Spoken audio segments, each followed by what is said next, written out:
Oo, yan. Oh. Punasan mo na, dali. Sasahuran kita ng 5 piso. 10 piso na. 10 pesos.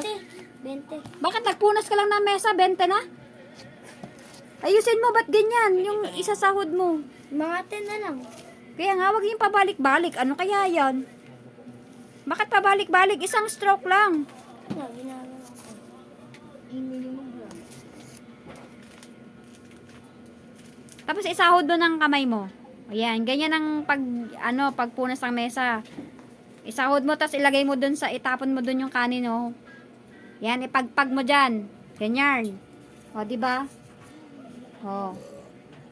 Yan, tama yan. Ang galing. Tinaw dyan ito.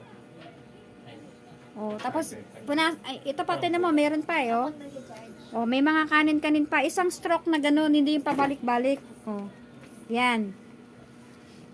Ganito, papakitaan kita. Ganito ang tamang pagpunas ng mesa. Ganyan, oh. Ganyan, ha? Oh. Yan, oh. Yan, oh. Diba? Ang sipag ni Jayden? O, natuto ka na linis ka na ng mesa. O, ganyan. O. Diba? Dapat ganyan, naglilinis ng mesa. O, diba? O, ngayon, may 10 piso ka.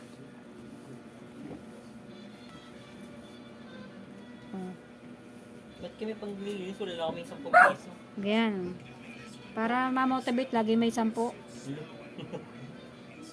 O, yan. Okay na? O, meron pang kanin.